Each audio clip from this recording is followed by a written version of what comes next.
성도 여러분 안녕하십니까? 행복한 안식일입니다. 오늘도 아쉽지만 이렇게 영상으로 말씀을 전하게 되었습니다. 오늘은 여러분들과 함께 질그릇이라는 제목으로 고린도후서 4장 7절부터 12절에 있는 말씀을 통해서 함께 은혜를 나누기 원합니다. 먼저 고린도후서 4장 7절부터 11절에 있는 말씀을 같이 읽도록 하겠습니다. 성경책이 있으신 분들은 직접 펴셔서 보시면 더 좋을 것 같습니다. 고린도후서 4장 7절부터 11절에 있는 말씀입니다. 시작. 우리가 이 보배를 질그릇에 가졌으니 이는 심히 큰 능력은 하나님께 있고 우리에게 있지 아니함을 알게 하려 함이라. 우리가 사방으로 우겨쌈을 당하여도 쌓이지 아니하며 답답한 일을 당하여도 낙심하지 아니하며 박해를 받아도 버림받지 아니하며 거꾸러뜨림을 당하여도 망하지 아니하고 우리가 항상 예수의 죽음을 몸에 짊어짐은 예수의 생명이 또한 우리 몸에 나타나게 하려 함이라. 우리 살아있는 자가 항상 예수를 위하여 죽음에 넘겨짐은 예수의 생명이 또한 우리 죽을 육체에 나타나게 하려 함이라. 그런즉 사망은 우리 안에서 역사하고 생명은 너희 안에서 역사하느니라. 아멘. 많은 사람들이 안타깝지만 열등의식에 빠져서 불행하게 사는 모습을 보게 됩니다. 조금이라도 공부를 못하면 열등감에 빠지고 친구의 집이 자기 집보다 단 몇 평이라도 넓으면 그것 때문에 열등감에 빠지고 얼굴이 예뻐 보이는 사람이 있으면 그 사람에 대해서 또 열등감을 느끼고 키가 큰 사람이 있으면 열등감에 빠지고 자녀가 얼마나 좋은 직업을 가지고 있느냐에 따라서 혹은 더 큰 회사가 있느냐 더 넓은 농토가 있느냐 그것에 따라서 이런저런 열등감에 빠지게 되는 안타까운 모습을 보게 됩니다. 그러다 보니 계속해서 비교하는 그 의식 속에서 살아가면서 스스로 불행에서 빠져나오지 못하는 그러한 모습을 보게 될 때가 있는데요.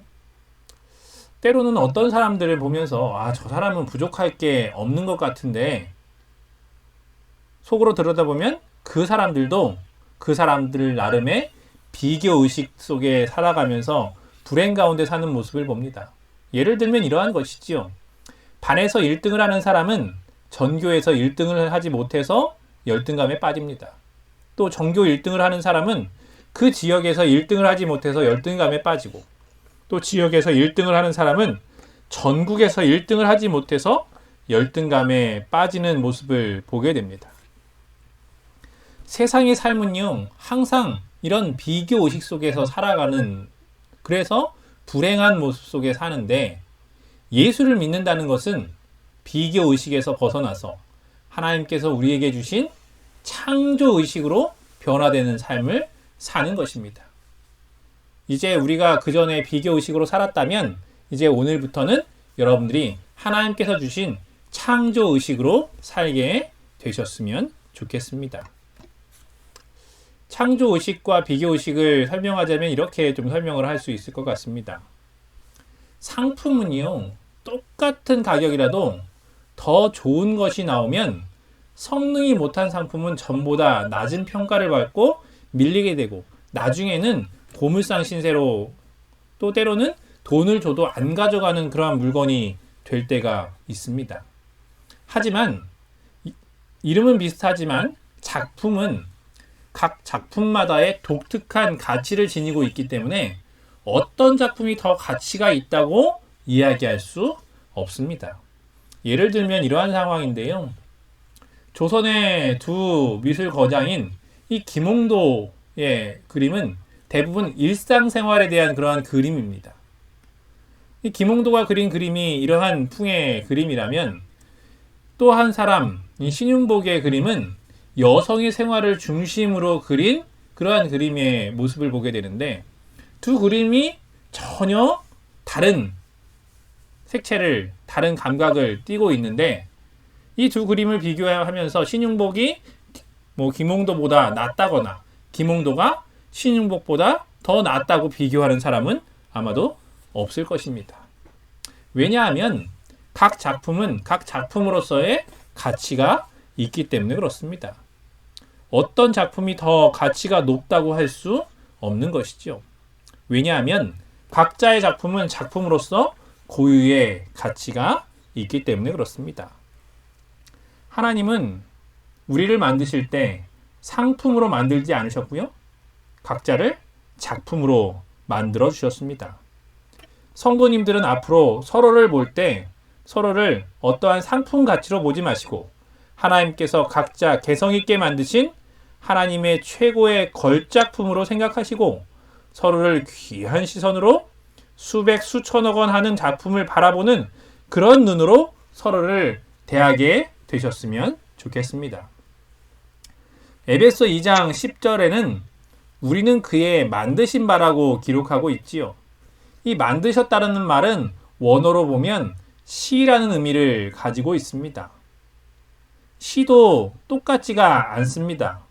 어린이들은 동시를 쓰고 감성적인 사람은 서정시를 쓰고 역사적인 사람은 서사시를 쓸 것입니다. 그 각각의 시는 사람마다의 개성이 담겨져 있습니다. 시라는 이 말은 영어 성경에 걸작품이라는 말로 기록되어 있기도 합니다. 우리 각자는 하나님의 걸작품임을 생각하시고 하나님이 만드신 걸작품으로서의 자부심을 가지고 살아가야 한다는 것입니다. 하나님은 우리가 똑같이 되기를 결코 원하지 않으실 것입니다. 세상에 똑같은 사람만 존재한다면 얼마나 세상이 재미없고 일이 잘 안 될까요?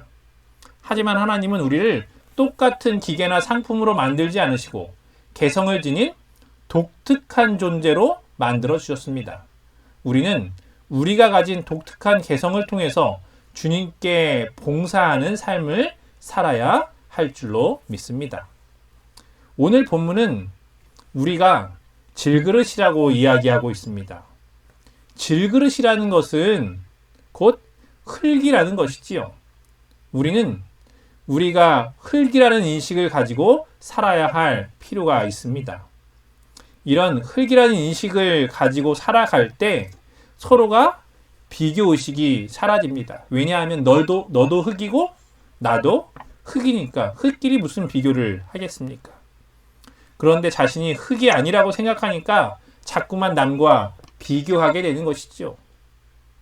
마귀는 우리에게 비교의식을 갖게 만듭니다. 그 사람이 무엇을 했는지 또 무엇을 이뤘는지 몇 점을 맞았는지 몇 평짜리 집에 사는지 무슨 옷을 입었는지 무슨 차를 탔는지에 관심을 갖게 만들어서 서로를 비교하게 하는 것입니다. 또 때로는 그것 때문에 내가 그것이 없어서 나는 아무 가치 없는 존재로 생각하고 좌절에 빠지게 만드는 것이 사단의 술책입니다. 그리스도인은 우리가 가진 꿈에 초점을 맞추고 살아갈 필요가 있습니다. 사람은 꿈이 없으면 엉뚱하게 다른 사람과 나를 비교하는 의식 속에 살아가게 됩니다. 사람이 죽고 나서 오랜 시간이 지나고 나면 어느새 흙이 되어 있는 것을 볼 수 있습니다. 아마도 묘지 이장을 하는 것을 보셨다면 경험해 보셨을 것입니다. 오랫동안 씻지 않은 사람 근처에 가면 무슨 냄새가 날까요? 네, 흙 냄새가 납니다. 어제의 살이 오늘의 때라는 말이 있지 않습니까? 히브리어로 인류 최초의 사람인 아담의 뜻은 흙이라는 뜻을 가지고 있습니다.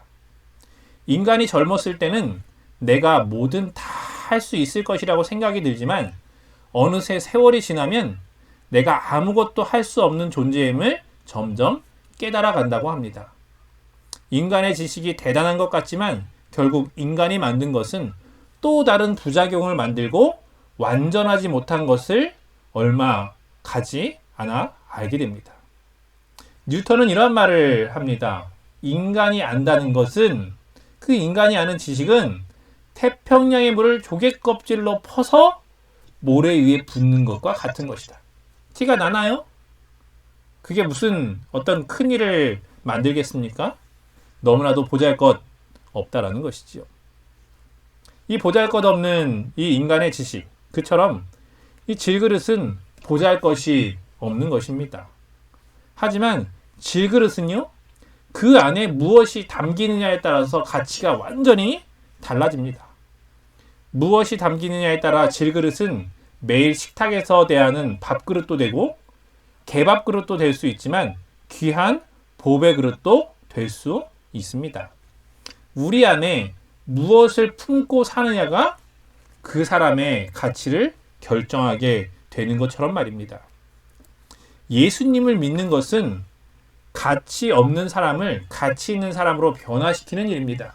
그 사람 속에 무엇이 들어있느냐에 따라서 그 사람의 삶의 모습과 또 그 사람의 가치가 전혀 다르게 나타나는 것이지요. 예수님의 제자들은요, 보잘것없는 사람들이었지요. 남들이 알아주는 사람들이 아니었습니다. 하지만 그들 속에 예수 그리스도의 살아있는 말씀이 들어가니까 능력 있는 사람이 되었고 세상을 어지럽히는, 세상을 뒤집어 놓는 그러한 사람이 된 것들 우리가 잘 알고 있습니다. 또 영국의 대부분을 차지하는 이 앵글로 섹슨족은요, 북유럽의 가장 잔인한 민족이었다고 합니다. 원래 해적 생활로 살던 사람들이었는데 하나님의 말씀이 그들 속에 들어가니까 그들이 문명화가 되고 가장 강한 나라가 된 것을 역사 속에서 우리는 볼 수 있습니다. 우리나라가 여러모로 성장하던 시기, 그 시기와 우리나라의 기독교가 흥황하던 시기가 일치하는 것을 사람들은 부인할 수 없을 것입니다. 질그릇은 본래 껍질이나 구운 흙으로, 그런 진흙으로 만든 속이 빈 용기지요. 그러니 이 용기는 약하고 깨지기 쉽고 눈에 띄지도 않고요, 단기간 사용되지만 가치는 별로 없는 그릇입니다. 이런 질그릇 같은 우리라고 했습니다. 하나님께서 이런 보잘것없는 그릇을 가장 위대한 보배를 담는 용기와 보관함이 되도록 하는 것이 하나님의 계획이십니다.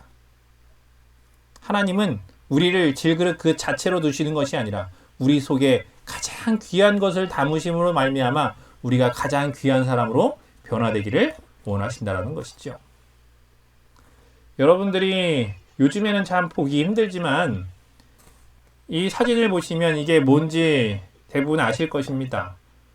이 한쪽에 있는 상위에 여러 도자기들이 진열되어 있는 모습을 이렇게 있는데요. 만약에 여러분들이 외국에 갔는데 그 외국인이 한국에서 구한 아주 귀한 도자기라고 하면서 진열장에 이런 요강을 진열해 놨다면 여러분들은 그 모습을 보면서 어떤 생각이 드시겠습니까? 아마도 그 사람을 어리석다고 생각하고 비웃으실지 모르겠습니다. 하지만 이것이 한국에서는 오줌 담는 요강이었을지 모르지만 그것을 귀한 그릇으로 생각하고 잘 닫고 그 안에 귀한 것을 담아 놓으면 진열장에 진열되는 귀한 도자기 취급을 받게 되는 것이지요. 그것이 어떤 주인을 만났냐에 따라서 그 가치가 전혀 달라집니다. 우리가 하나님을 알고 나서 깨닫게 되는 것은 이러한 것입니다. 우리는 원래 뭐였다? 질그릇이었다. 그런데 생명의 근원이 되신 하나님이 계시지 않을 때 우리는 그저 흙덩이에 불과하다는 것을 깨달았는데 이 허무한 것에 굴복하던 사람들이 하나님의 나라를 세우기 위해 일어서게 하는 것이 복음의 능력입니다. 전혀 가능성이 보이지 않던 사람들이, 이 질그릇 같은 사람들이 하나님의 능력을 바라는 사람으로 변화되는 것, 이것을 우리가 하나님 안에서 하나님을 알고 나서 경험하게 되는 것들이죠. 이 덴마크의 개혁자인 구룬트비는 나의 사역의 핵심은 우리 백성들 가운데 예수의 정신을 심는 것이라고 말했습니다. 백성들의 마음에 예수의 정신을 심는 것, 이것이 개혁이요? 능력이라는 것입니다. 네, 그렇지 않습니까? 그동안 우리는 우리 안에 귀한 것을 담는 연습을 게을리하지는 않았습니까? 성도들이 아는 것이 아무것도 없고 그저 교회 문턱만 밟는 껍데기뿐인 교인을 만드는 모습이 우리의 신앙의 모습은 아니었는지 모르겠습니다. 이제 앞으로 우리가 해야 할 일은 질그릇에 아름다운 그림을 그리고 예쁘게 꾸며서 좋게 보이게 만드는 것이 아닙니다. 그것이 아니라 그 질그릇 안에 좋은 것, 귀한 것, 하나님께서 주신 것을 담는 노력을 해야 합니다. 왜냐하면 질그릇의 가치는 그 겉이 아니라 그 속에 무엇이 담겼느냐에 따라서 달라지기 때문에 그렇습니다. 교회는 그릇의 겉을 바꾸기 위한 노력을 하는 것이 아니라 그릇에 담는 내용물을 바꾸기 위해 노력하는 곳이 되어야 합니다. 우리는 우리의 겉사람을 살찌우기 위해 노력하는 것이 아니라 속사람의 변화를 위해 노력할 필요가 있다라는 것이지요. 에베소 6장 12절 말씀 같이 읽겠습니다. 우리의 씨름은 시작. 우리의 씨름은 혈과 육에 대한 것이 아니오 정사와 권세와 이 어둠의 세상 주관자들과 하늘에 있는 악의 영들에 대함이라. 이 본문은 속사람이 강건해진 사람의 특징에 대해서 적고 있는데요. 첫 번째로 사방으로 우겨쌈을 당하여도 쌓이지 않는다고 했습니다. 우리의 삶에 어려움을 만날 때가 있습니다. 기도하면 바로 회복되기를 원하는데 주님은 우리를 낮추시고 또 낮추십니다. 바닥까지 내려간 것 같은데 주님께서는 아직도 부족하다고 또 낮추십니다. 이런 낮아짐의 경험을 한 사람이 어느새 조그만 형편이 좋아지면 다시 자만심에 빠지는 안타까운 모습을 보게 될 때가 있습니다. 평상시에 하늘이 열려있는 사람과 그렇지 않은 사람의 차이는 고난을 당해봐야 안다고 합니다. 사방이 우겨쌈을 당해도 하늘에서 능력을 공급받는 사람은 여유가 있습니다. 왜냐하면 하늘로부터 능력을 받으니 또 하나님께서 도와줄 것을 분명히 알기 때문에. 그런데 평소에 이런 경험이 없는 사람은 항상 불안함 속에 살 수밖에 없습니다. 내가 그러한 상황이 되면 누구 스스로 나와야 되니까요. 내 스스로 그것을 헤치고 나와야 된다라고 생각이 들기 때문에 그렇습니다. 출애굽기 14장을 보면 이스라엘 백성들이 홍해 앞에서 아무 곳으로도 갈 수 없는 상황에서 바닷길을 여셔서 홍해를 건너게 하시는 하나님의 능력을 볼 수 있습니다. 정말 밤새도록 바람이 불게 하셔서 전혀 불가능할 것 같은 그 홍해 바다가 갈라지게 하시고 백성들을 마른 땅으로 건너가게 하시는 기적을 우리는 너무나도 잘 알고 있지 않습니까? 또 열왕기상 17장에 보면 이제 아합에게 경고를 하고 나서 그리스 시내가에서 숨어있는 이 엘리야에게 하나님께서 까마귀들을 보내셔서 떡과 고기를 공급하심으로 그로 하여금 생명을 유지하게 하시고 또 나아가서 선지자로 일할 수 있게 하시는 하나님의 놀라운 기적을 우리가 경험하게 됩니다. 여러분들께서 정말 현실의 어두운 것, 나를 둘러싸있는 불안한 상황을 보지 마시고 위에 계신 분, 우리를 언제나 도우시려고 지켜보고 계신 그 하나님을 바라봄으로 희망을 가지고 살게 되셨으면 좋겠습니다. 이 멧돼지는 도토리를 좋아합니다. 그래서 산에서 도토리를 마음대로 줍지 말라고 하기도 하지요. 멧돼지나 다람쥐 같은 것들을 살게 하기 위해서 그럴 텐데요. 근데 이 멧돼지는 도토리를 좋아해서 떨어진 도토리를 다 먹고 나서도 그 땅을 계속 판다고 합니다. 왜 이런 행동을 계속 할까요? 그 이유는 멧돼지는 떨어져 있는 도토리만 봤기 때문에 이 도토리가 어디서 나오는 줄 알아요? 이 땅에서 나오는 줄 알고 그 땅을 계속 파는 것이죠. 여러분들은 이렇게 행동하고 있는 멧돼지를 보면 어떤 생각이 드십니까? 참 어리석죠. 도토리는 어디서 떨어지는데요? 상수리 나무에서 떨어지는데 말입니다. 우리가 이런 멧돼지를 보면서 뭐라고 이야기를 해줘야 할까요?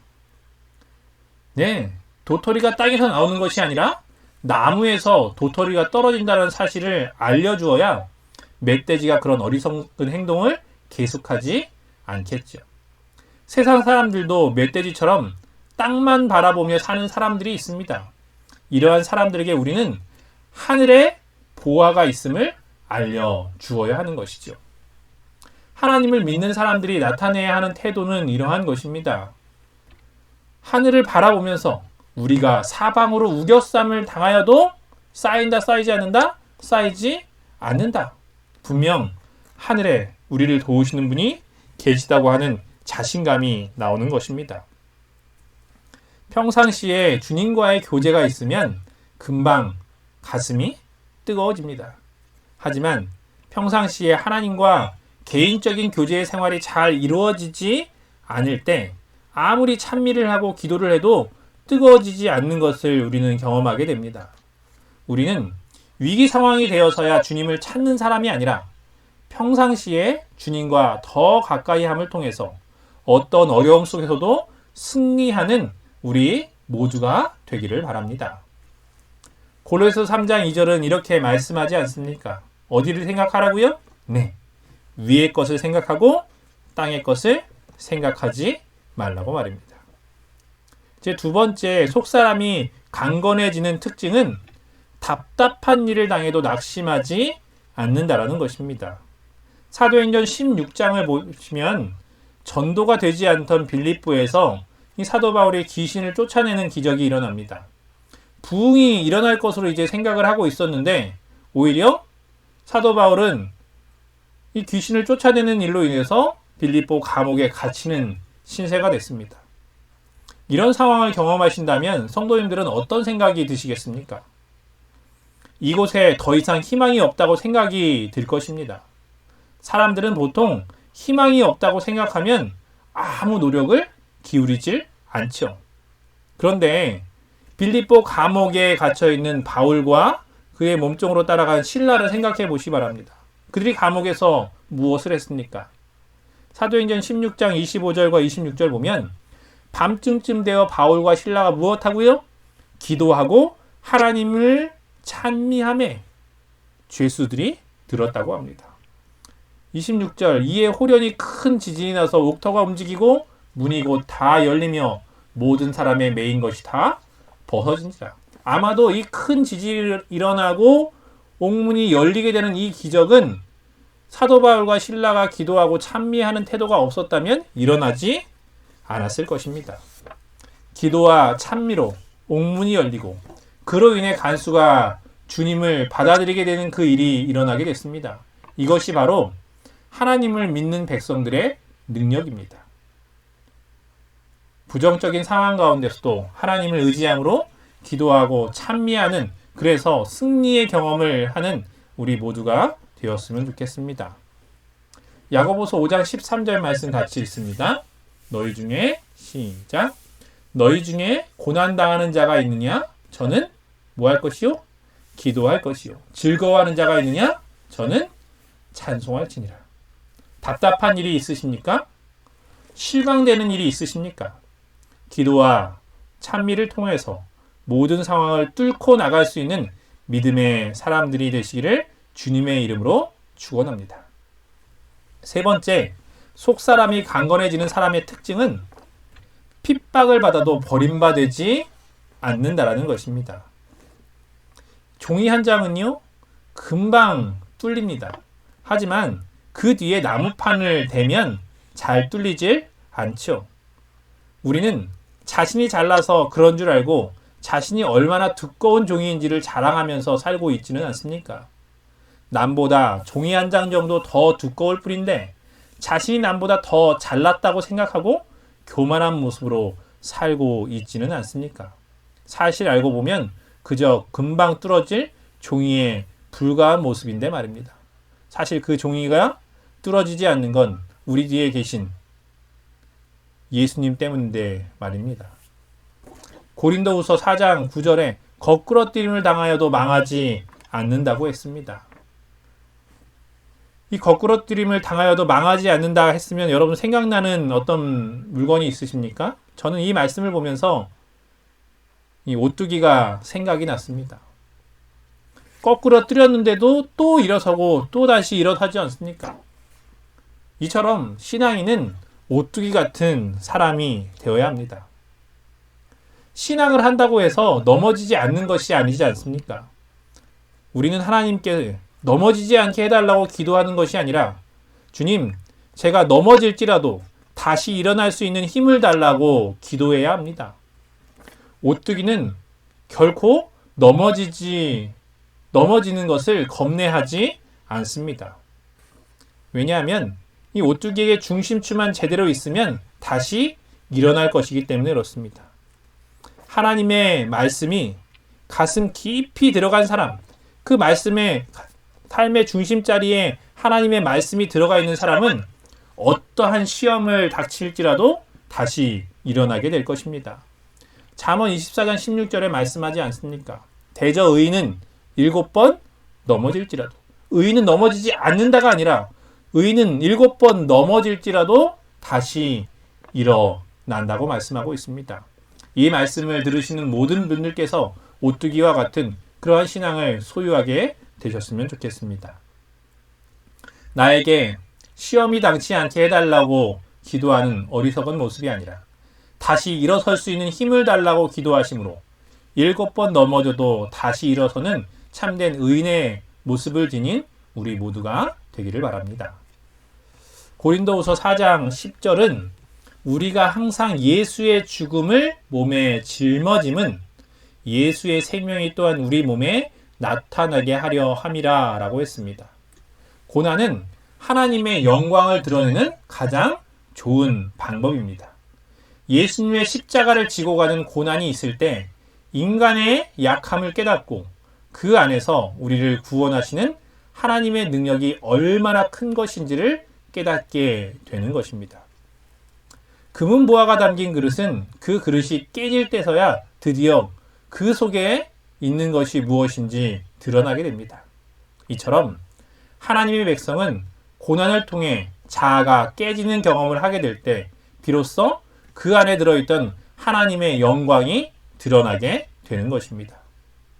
여러분은 잘 깨지지 않는 그릇이 되려고 하지 마시고 깨어질 때 하나님의 영광이 드러남을 기억하시고 하나님께서 우리의 겉을 깨뜨리려고 하실 때 언제든 여러분의 자아를 내려놓으시고 깨어짐을 통해서 우리 속에 있는 귀한 보배이신 예수 그리스도를 드러내는 삶을 살게 되기를 간절히 바랍니다.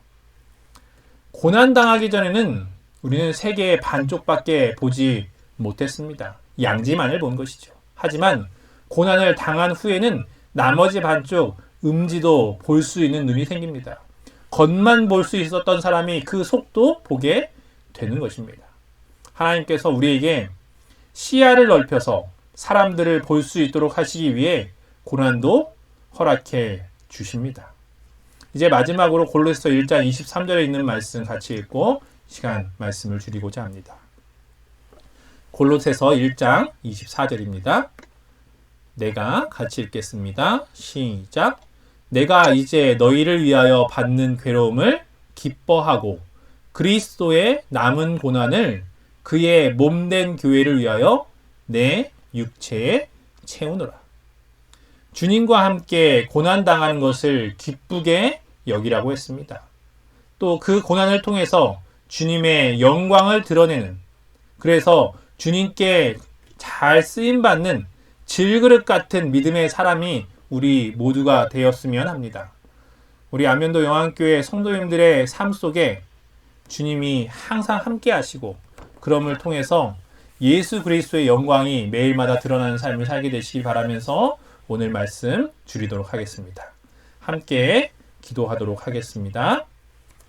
하늘에 계신 하나님 아버지, 먼지뿐인 저희들, 흙 같은 저희들을, 이 아무것도 아닌 저희들을 귀한 존재로 받아주시고 변화시켜 주셔서 감사합니다.